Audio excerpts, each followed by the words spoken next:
ஒவ்வொருவரையும் ஆண்டவர் எப்படி பார்த்தார் அப்படின்னு சொன்னா, மனதுருக்க இருதயத்தோடு பார்த்தார். எப்படி பார்த்தாருங்க? யாரு? இயேசு எப்படி பார்த்தாரு ஜனங்களை?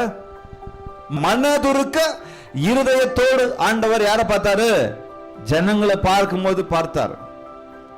வேற இதயத்தோடு பார்க்கல. எந்த இதயம்? கண்டன இருதயத்தோடு. compassionate heart, not as a condemnation heart. ஒரு compassionate heart ஓடு பார்க்கிறார்.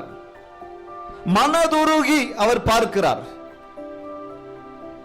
நான் ஒரு மனுஷனை பார்க்கிறேன், அதற்கான வசனத்தை பாருங்க. இயேசு எப்படி பார்த்தார் என்கிறதான வசனத்தை பாருங்க. அவர் ஜனங்களை பார்க்கும்போது அவர் எப்படிப்பட்டவராய் பார்க்கிறார்? மார்க் 6:34 வசனம் சொல்லுகிறது, இயேசு கரையிலே வந்து அநேக ஜனங்களை கண்டு அவர்கள் மேய்ப்பனில்லாத ஆடுகளைப் போல இருந்தபடினால் அவர்கள் மேல் மனதுருகி. எல்லாரும் சொல்லாமா இந்த வார்த்தையை? எப்படி? மனதுருகி அநேக காரியங்களை அவர்களுக்கு உபதேசித்தார். எப்படி பார்த்தாரு? மேய்ப்பனில்லாதவர்களை பார்க்கிறார். அவர் கரையில இறங்கின உடனே ஜனங்கள் திரளாய் கூடி வருகிறதை பார்க்கும் பொழுது அவருடைய உள்ளம் எப்படி அங்கலாய்க்கிறது. ஐயோ, இவர்களை நடத்த ஒருவரும் இல்லையே, இவர்களை போஷிக்க ஒருவரும் இல்லையே, இவர்களை விசாரிக்க ஒருவரும் இல்லையே, இவர்களுக்கு உபதேசிக்க ஒருவரும் இல்லையே, இவர்களை தாங்க ஒருவரும் இல்லையே, இவர்களுக்கு போதிக்க ஒருவரும் இல்லையே, இவர்கள் மேய்ப்பன் இல்லாதவர்களா இருக்கிறார்களே, இவர்கள் போதகர் இல்லாதவர்களா இருக்கிறார்களே அப்படின்னு சொல்லி அவர் இருதயத்தில் எப்படி பார்க்கிறார்? மனதுருகி பார்க்கிறார். எல்லாரும் சொல்லுங்க, எப்படி பார்க்கிறாருங்க? மனதுருகி பார்க்கிறார். அப்ப உங்க பார்வை என் பார்வையை என்னவா பார்க்கணும்? ஜனங்களை பார்க்கும்போது மனதுருகி பார்க்கணும். அந்த கம்பேஷனேட் ஹார்ட் எனக்கு உங்களுக்கு வேணும். கண்டம்னேஷன் ஹார்ட் இல்ல, கண்டிக்கிற இருதயத்தில் இல்ல, கோபம் இருதயத்தில் இல்ல. நான் ஜனங்களை பார்க்கும்போது ஜனங்களை எப்படி பார்க்கிறேன்? ஜனங்க வராங்க, வந்துட்டாங்களா? எதுக்கு தான் பின்னாடி வராங்களோ? எதுக்கு தான் கூட இருக்கிறாங்களோ? எதுக்கு தான் என்ன தேடி வராங்களோ? நான் ஜனங்களை எப்படி பார்க்கிறேன்? நான் கூட இருக்கிற ஜனங்களை எப்படி நான் என்னுடைய பார்வை இருக்கு? என் சபை மக்களை நான் எப்படி பார்க்கிறேன்? என்கிட்ட பேச வர்றவங்களை நான் எப்படி பார்க்கிறேன்? அல்லது நான் ஜெபிக்கும் போது, நடந்து போகும்போது எப்படி நான் ஜனங்களை பார்க்கிறேன்? ஜனங்க பாவத்திலும் பலவிதமான அக்கிரமத்திலும் இருக்கும்போது இவங்களாம் என்னைக்கு நல்லா ஆவாங்களோ, இவங்களாம் நாசமா போயிடுவாங்க. மனுஷனுடைய பார்வை எவ்வளவு மோசமா இருக்கு. எவ்வளவு நாள் ஜெபம் பண்ணிக்கிட்டு இருக்கிறோம், எவ்வளவு நாள் அதை செஞ்சுக்கிட்டு இருக்கிறோம், இதை செஞ்சுக்கிட்டு இருக்கிறோம், எவ்வளவு மோசத்துல மோசமா இருக்கிறாங்களே, கடவுள் பார்க்கிறதே இல்லையா? இவங்களை அழிக்க மாட்டாங்களா?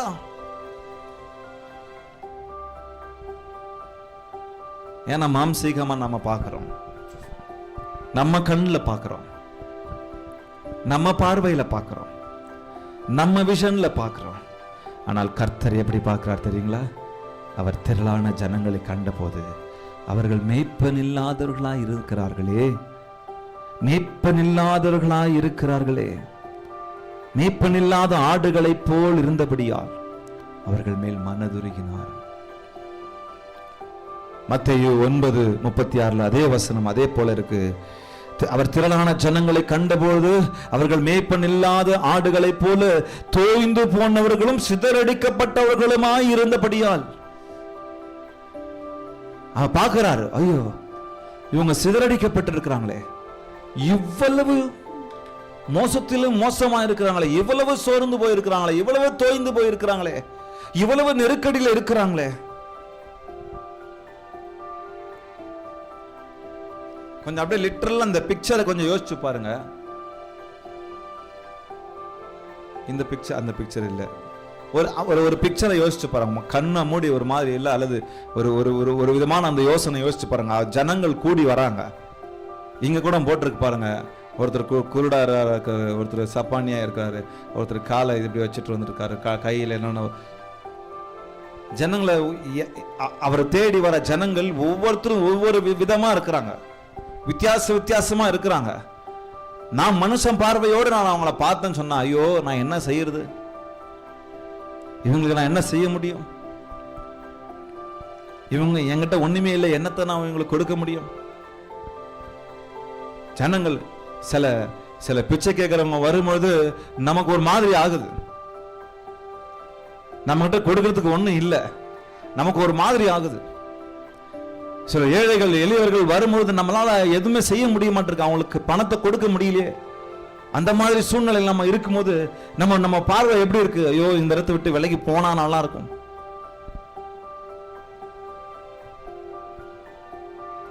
நான் சொல்றேன், போகும்போது நான் உங்களுக்கு சொல்றேன். மார்க்லையும் அப்படியே, மத்தேயிலும் அப்படியே ரெஜிஸ்டர் பண்ணியிருக்காங்க, இன்னொரு இடத்துல ரெஜிஸ்டர் பண்ணியிருக்கிறாங்க. இயேசு வந்து திரளான ஜனங்களை கண்டு அவர்கள் மேல் மனதுருகி அவர்களில் வியாதியஸ்தர்களாய் இருந்தவர்களை சுஸ்தமாக்கினார். லூக்காவில் ஒரு இடத்துல அழகா சொல்றாரு, ஒரு விதவையின் இறந்து போன மகனை உயிரோடு எழுப்பும்போது அவர் என்ன பண்றாரு, கர்த்தர் அவளை பார்த்து அவள் மேல் மனதுருகி அழாதே அப்படின்னு சொல்றாரு அந்த விதவையை பார்த்து. ஏன்னா அவன் பையன், அவனுடைய மகன் இறந்து போயிருந்தான். அடுத்தது குஷ்டரோகியை குணமாக்குகிறார். எப்படி குணமாக்குகிறாரு? அந்த மனதுருக்கத்தோடு குணமாக்குகிறார். அப்போ நான் ஜனங்களை பார்க்கும் பொழுது, ஜனங்கள் தவறு செய்யும் போது, ஜனங்கள் பாவம் செய்யும் போது, ஜனங்கள் வீழ்ந்து போகும்போது, ஜனங்கள் நமக்கு விரோதமாய் நிற்கும் போது, ஜனங்கள் நமக்கு பிடிக்காத காரியங்களை செய்யும் போது என்ன பாருங்க, மனதுருக்கம் எனக்கும் உங்களுக்கும் அவசியம். என்னங்க? மனதுருக்கம் அவசியம். மனதுருக்கம் இல்ல, கிறிஸ்துவ பிள்ளைகளுக்கு அழகில்லை. என்னங்க? மனதுருக்கம் இல்லைன்னா கிறிஸ்துவ பிள்ளைகளுக்கு அழகே இல்லை. நான் யாரை பார்த்தாலும் மனதுருக்க இருதயத்தோடு பார்க்கணும். அதற்கு மாறா நான் என்ன பண்றேன், அவங்கள ஜட்ஜ் பண்ற இருதயத்தோடு பார்க்கிறேன், அவங்கள கோபம் கண்களோடு பார்க்கிறேன். இங்க பாருங்க, நான் சொல்றேன், அதுக்கான விவரிக்கிறேன். மத்தேயு 20, 29, 34 வரைக்கும் ஒரு குறிப்பிட்ட சம்பவம் இருக்கு. எல்லாத்தையும் வாசிக்க மாட்டேன், கவனிங்க. இரண்டு குருடர்கள் மனதுருகி, 2 குருடர்களை ஆண்டவர் வந்து குருடர்கள் மேல் ஆண்டவர் வந்து மனதுருகி ஒரு அற்புதம் செய்கிறாரு. அப்போ இங்க வசனம் சொல்லுகிறது, அவ்வழியே வருகிறார். அப்போது வழி அருகே உட்கார்ந்திருந்த 2 குருடர் இயேசு அவ்வழியே வருகிறார் என்று கேள்விப்பட்டு, ஆண்டவரே, தாவீதின் குமாரனே, எங்களுக்கு இரங்கும் என்று கூப்பிட்டார்கள். கவனிங்க, இங்க வசனத்தை கவனிங்க. 31வது வசனத்துல சொல்லுகிறது, அவர்கள் பேசாதிருக்கும்படி ஜனங்கள் அவர்களை அதட்டினார்கள். இயேசு நடந்து போறாரு. நடந்து போறதோ பிறவி குருடர்கள். யாருங்க? பிறவி குருடர்கள் எப்படி இயேசுவை பார்த்தாங்க? இயேசு நடந்து போய்கிட்டு இருக்கும் போது அவங்களுக்கு ஒரு சத்தம் கேட்குது, இங்க என்ன நடக்குது? அப்ப அவங்களுக்கு சொல்றாங்க, இயேசுன்னு ஒருத்தர் போய்கிட்டு இருக்கிறாரு, அவர் அற்புதங்களை செய்கிறவராய் போய்கிட்டு இருக்கிறாரு அப்படின்னு சொன்ன உடனே என்ன கவனிங்க, அவங்க என்ன பண்றாங்க, தாவீதின் குமாரனே, எனக்கு இரங்கும் என்று கூப்பிட்டார்கள். ஜனங்க என்ன பண்ணாங்க? கூடியிருந்த ஜனங்களுடைய பார்வையெல்லாம் அந்த குருடர்கள் எப்படி பார்த்தாங்க சொல்லுங்க? டிஸ்டர்பன்ஸா பார்த்தாங்க. எப்படி பார்த்தாங்க? தொந்தரவா பார்த்தாங்க. ஏன்னா இயேசு ஒரு பெரிய மனுஷன், ஒரு போதகர், மேசியா, கடவுள் நடந்து போய்கிட்டு இருக்காரு. அவங்க முன்னும் பின்னுமாக ஜனங்கள் நெருக்கி போய்கிட்டு இருக்கிறாங்க. அங்க 2 குருடர்கள் உட்கார்ந்து இயேசுவை குறித்து கேள்விப்பட்டு, தாவீதின் குமாரனே, எனக்கு இறங்குன்னு சொன்ன உடனே ஜனங்களுக்கு அது என்னவா இருக்கு? வாயமுடு, தொந்தரவா இருக்கு.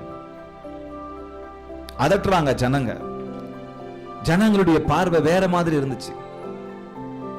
டிஸ்டர்ப் பண்ணாத கடவுளை,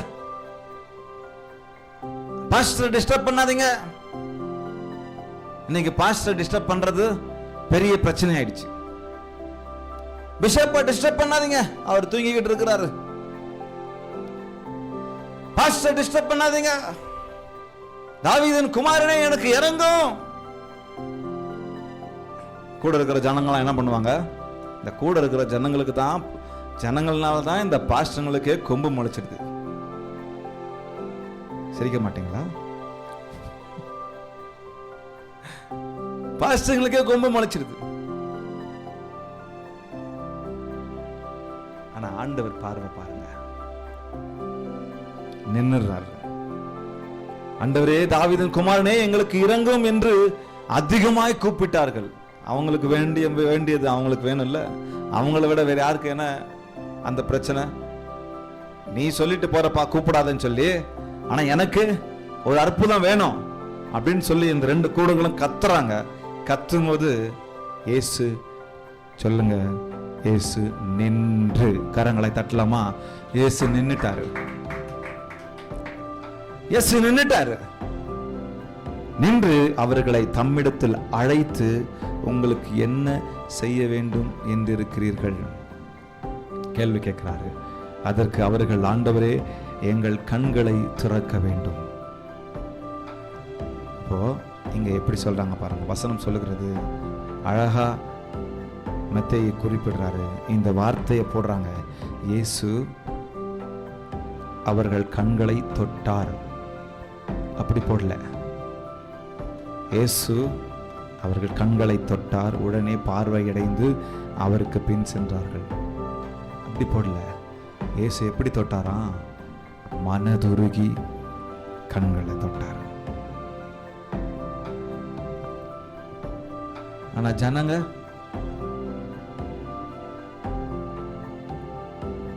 இன்னைக்கு பாஸ்டர்ங்க கிட்ட பிரேயர் பண்ணணும் அப்படின்னு சொன்னா, ஏதோ போற போக்கல, நான் வாங்க பிரேயர் பண்றேன், தலையை காட்டுங்க, வா இயேசுவின் நாமத்தில் ஆமென்.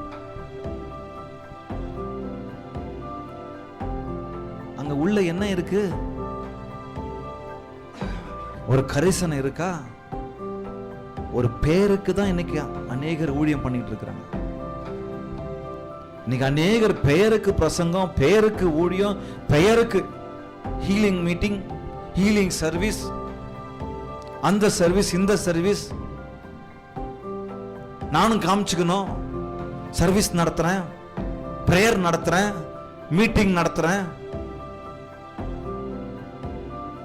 ஆண்டவர் மத்தேயு அவ்வளவு அழகா குறிப்பிடுறாரு. அந்த இரண்டு குருடர்களை அப்படியே தொடல, மன துருக்கத்தோடு தொடுகிறார். இதுதான் ஒரு தேவ பிள்ளைக்கு அழகு. இதுதான் ஒரு தேவ ஊழியனுக்கு அழகு. நான் சொல்றேன், கவனிங்க. உங்களுக்கும் எனக்கும் மனதுருக்கம் உள்ள இருந்துச்சுன்னு சொன்னா ஜெபத்துக்கு முக்கியத்துவம் கொடுப்பீங்க. என்னங்க, உங்களுக்கும் எனக்கும் மனதுருக்கம் இருந்துச்சுன்னு சொன்னா ஊழியத்திற்கு முக்கியத்துவம் கொடுப்பீங்க. அந்த மனதுருக்கம் இல்லாததுனால தான், அந்த கம்பேஷனேட் ஹார்ட் இல்லாததுனால தான் பக்கத்துல பார்த்து சொல்லுங்க, ரொம்ப அவுட் அடிக்கிறோம். மனதுருக்கம் இல்ல, நாம் செய்கிற ஒவ்வொரு ஊழியமும் சக்கை தான். சக்கைன்னா புரியுதா? சக்கை தமிழ் வார்த்தையா எனக்கு தெரியல. வேஸ்ட். சும்மா பேருக்கு பிரேயர், சும்மா பேருக்கு. எதை செய்தாலும் மனதுருக்கத்தோடு ஆண்டவர் செய்தார். அப்படி போய்கிட்டு இருக்கிறாரு. அவர் நடந்து போய்கிட்டு இருக்கிறாரு. அவர் எங்க போய் பிஸியா போய்கிட்டு இருக்கிறாரு.